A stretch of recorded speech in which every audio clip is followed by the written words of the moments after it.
मित्रांनो नमस्कार, मी श्रीकांत वानखेडे आणि पुन्हा एकदा ग्रामीण 19 न्यूज मध्ये सर्वांचं स्वागत आहे.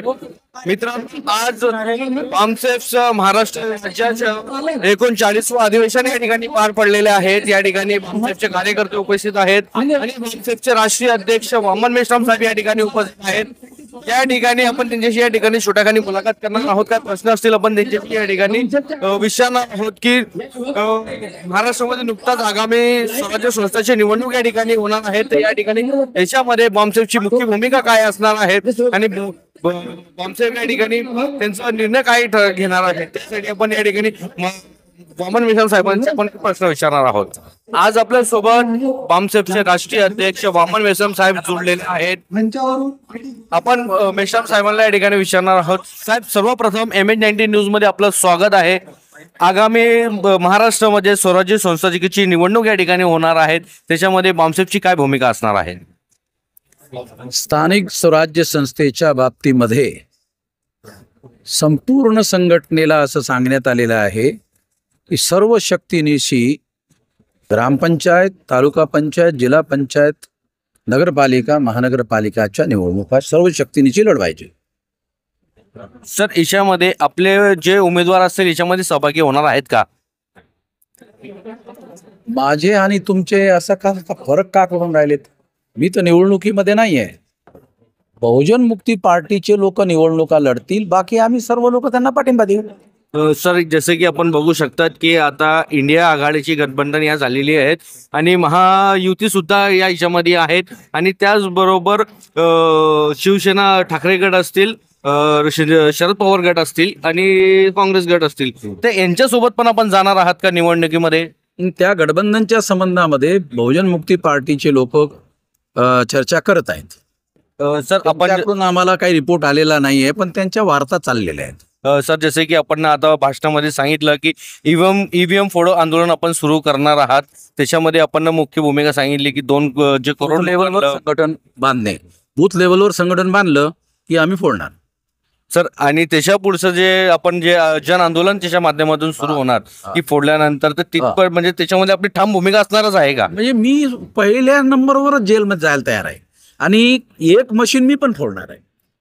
आता सर, आजची जी अधिवेशन या ठिकाणी झालं, तर महाराष्ट्रासाठी जे आपले जे कार्यकर्ते आहेत काय संदेश देणार सर आपण? संघटन शक्ती समाजामध्ये वाढवली पाहिजे, केवळ शिक्षित लोकांमध्ये नाही. मासेसमध्ये संघटन वाढवलं पाहिजे, यावर सध्या आम्ही काम करून राहिलो आणि देशामध्ये करून राहिलो. आणि त्याची टाइम फिक्स करणे 2030 पर्यंत 6 लाख गाव, 15 लाख बूथ वर संघटन बांधलं. हे फार मोठं संघटन आहे आमच्याजवळ. फार मोठे म्हणजे देशव्यापी कार्यकर्ते आहेत, कॅडर बेस कार्यकर्ते आहेत आणि पागल लोक आहेत आमच्याजवळ. आमच्याजवळ जे लोक आहेत ना, पागल लोक आहेत. पागल म्हणजे कपडे फाडणारे नाहीत, सेन्सिबल पागल लोक, जागेवर ठेवणारे पागल आहेत. सर, माझा एक शेवटचा प्रश्न आहे. बामसेफ जेव्हा आम्ही लहान असताना बघितलं होतं की बामसेफचे जागोजागी गावागावामध्ये कॅडरचे नियोजन होत होते, मात्र आताच्या वेळेला आपल्याला ते कॅडर कुठे दिसून येत नाहीये, त्याच्या मागचं काय कारण आहे? आता पण होतात, कारण 4-4, 5-5 वेळा लोकांनी कॅडर केले असल्यामुळे आता कॅडरची आवश्यकता नाही, आवश्यकता आहे नवीन लोकांसाठी. तर त्या नवीन लोकांसाठी कॅडर कॅम्प होऊन राहिलेत, संख्याने कमी होतात. सर, एक शेवट करतो आणि संपवतो. जे आजच्या तारखेला जे आपण देशामध्ये बघत आहोत की वातावरण कसं या ठिकाणी भरकटण्यात येत आहे, युवा पिढीला भरकटण्यात येत आहेत, त्याच्यामध्ये एक बामसेफला सर्व जी जनता आहे ती एक अशी मानतात की मुवमेंट चालवणारी बामसेफ आहेत. मग वरच्या लेवलला जर पण म्हटलं गेलं की जी मुवमेंटची पार्टी काम करत आहेत, जसे की BSP असेल, आझाद समाज पार्टी असेल, महाराष्ट्रामध्ये वंचित बहुजन आघाडी असेल, मग यांच्यासोबत आपण का जात नाहीये? तुम्ही त्यांना विचारा ना, तुम्ही वामन मेश्रामकडे का जात नाही? मला विचारता तुम्ही त्यांच्याकडे का जात नाही? मी राजकारणी माणूस थोडी आहे, ही राजकीय थोडीच आहे, म्हणजे गैर राजकीय आहे ना, सामाजिक आहे. धन्यवाद साहेब, आपण वेळात वेळ काढून वेळ दिला, आपलं खूप खूप धन्यवाद.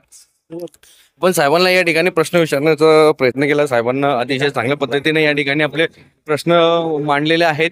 कॅडर संदर्भात असतील किंवा इतर राजकीय प्रश्न असतील, त्यांनी त्यांची भूमिका या ठिकाणी स्पष्ट केलेली आहे. आपण MN19 न्यूज सोबत जोडलेले राहा. आपण पुढील अपडेट्स तुम्हाला MN19 न्यूजच्या माध्यमातून आम्ही दाखवणार आहोत. आपण बघत राहा MN19 news. Cameraman Javed Shaikh सोबत मी श्रीकांत वानखेडे. धन्यवाद.